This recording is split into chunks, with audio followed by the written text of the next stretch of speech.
Ahlaki değerlerimiz Tanrı'nın varlığına delil midir? Are our moral values evidence for the existence of God? Yeah, this is a great question that you raise. And this is the matter of what's sometimes called a moral argument for God's existence. So, and when we say a moral argument for God's existence, the truth is there are a variety of various arguments for God's existence, and that includes a variety of moral arguments, distinctively moral arguments for God's existence. And this is kind of my area of specialization. This is what I like to work on quite a bit. It's just a fascinating field. It really is a fascinating field. So let me talk about the moral argument a little bit generally, and then I'll narrow the scope of the discussion down to this matter of objective values, if that's okay. So the basic idea behind moral arguments for God's existence is that morality points evidentially to God in one way or another. And the way this typically works, at least the way I do it, is we identify some moral fact, like the existence of moral duties, or the existence of moral values, or our need for forgiveness as human beings for the moral wrongdoing that we do, or the correspondence between a righteous life and a happy life, or something like this. And so we recognize these moral facts, these moral realities, and then we ask the question like, okay, what view of the world really makes best sense of these facts and of these realities, right? And as I say, you can do this with respect to a whole range and array of moral facts and experiences. But this argument from moral values, in all honesty, I consider to be one of the very, very best moral arguments for God's existence. And we can speak of objective moral values generally, but what I'll do for present purposes is zero in on one specific kind of value.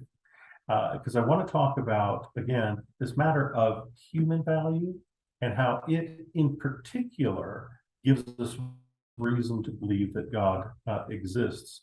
Because when we apprehend, all of us, the value of fellow human beings, it raises a serious question of how is it that people could have the kind of value that we intuitively think that they do.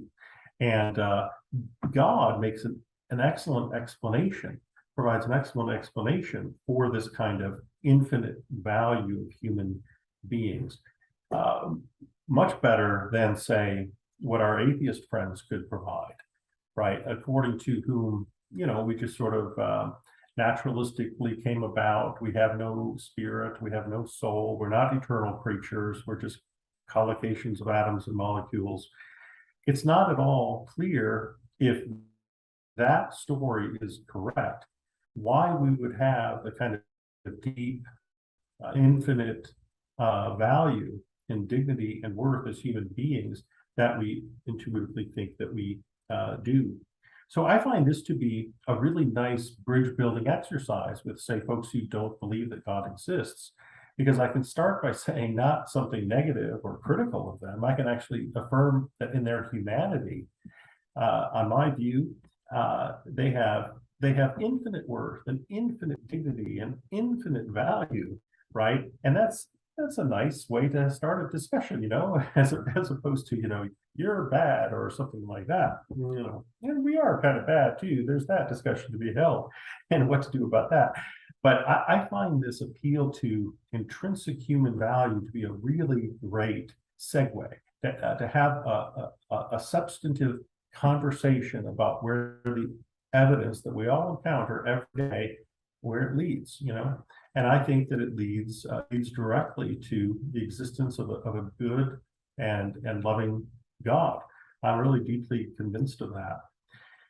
Now, nowadays, in my culture, and I'm sure in lots of cultures, I'm not entirely sure how it is in Istanbul. I suspect it's different to some real degree. But in my culture, and this is sort of an indictment of my culture, truth be told, when people hear a notion like human dignity, the way it often gets interpreted nowadays in my culture, and again, probably in many places throughout the world, is, well, in order for me to recognize and appreciate and value your dignity as a human being, I need to respect your ability to make whatever choices you might want, right? And, if a man says, I want to be a woman or something like that, you're supposed to say, oh, that's fine, and I agree with you or whatever. I don't want to stand in the way of your freedom of choice. I think this was a really bad mistake that has taken place here. And I think historically, it wasn't that way at all. When we talked about human value and dignity and worth, we were talking about things that all of us had in common as human beings, right? And it was about recognizing that. I mean, I think, for example, of the civil rights movement in my country, so in the 1960s and 1950s and so forth, right? The basic argument was, well, the African Americans should be treated like the other non-African Americans in the country, because all of us are human beings and all of us deserve to be accorded worth and dignity and respect, and basic rights and all of that, right? It was this beautiful appeal to what we have in common. The shift that's taken place really just the last few decades, although there's a lot of historical precursors that led up to this, of course, it has been instead, well, dignity is about respecting people's absolute sovereign choice to make whatever choice that they want. But that just flies in the face of reality, right? Some choices that we make maximize our humanity more than other choices. Not every choice should be equally affirmed. I think that's pretty clear. But every human being, right, has value and dignity and worth, and we should all affirm that. I think that part of what's going on here is when we use the word good, right? When we use the word value, that's often connected with the word good. And we could talk about, well, human beings, they're good. In one sense, they are. We're good in the sense of having been made in God's image. We're good in the sense of, having been created for reasons and purposes. We have this potential to love our neighbor and as ourselves, and to love God with all of our heart and soul and mind and strength. All of that is good. And that speaks to our intrinsic value and worth. But that doesn't mean that we're all morally good, right? Because we all have capacities to do some things that are good and so forth, but we all fall short, right? We all fall into sin and corruption, and we are in need of forgiveness. And we're not necessarily morally good at all. So though we are valuable, right, that doesn't mean that every choice should be equally affirmed. That certainly seems like a mistake. And so I just make mention of that because I like to talk about something like human value and dignity. But I kind of feel like in the contemporary discussion in my culture and in many places throughout the world, I imagine, that discussion has become a little distorted because of this emphasis on, well, dignity means sovereign choice to do whatever it is that you want, no matter what. But some choices make us more fully human, and other choices make us less fully human, and they stand in the way of our becoming the people we were meant to be. So I would carefully distinguish between those two. But rightly understood, I think something like human dignity really does raise a serious evidential question. Where does this dignity come from? Where does our infinite value and worth come from? And I think the best account on offer is that we have been made by God for reasons and for purposes and for fellowship with Him and for fellowship with other people. And we have been made in His image, And that makes us special and distinctive. And this is not to say that other life forms don't have value. They probably have great value. I think animals, probably have value, but they don't have the kind of value that we have as human beings.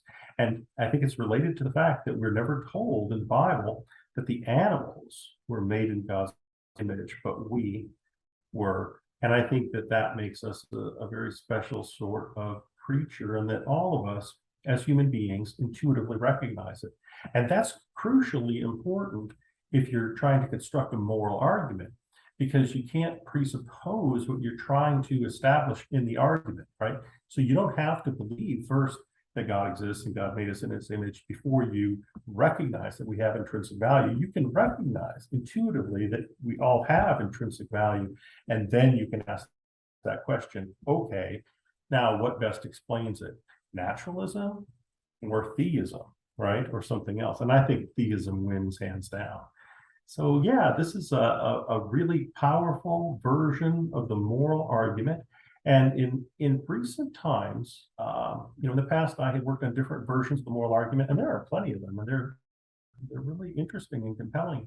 Epistemic versions and duties-based versions, and ones that focus on our need for forgiveness and change and transformation and ultimately perfection. All of these, I think, point to theism. But I think this discussion of human value and dignity and worth gives us a really neat, almost unique opportunity to build a bridge with those with whom we're in dialogue, and find some common ground and say some things that are truthfully really affirming of them as we're having this conversation, because they're human beings and we believe that they have this kind of value. All of us do as human beings.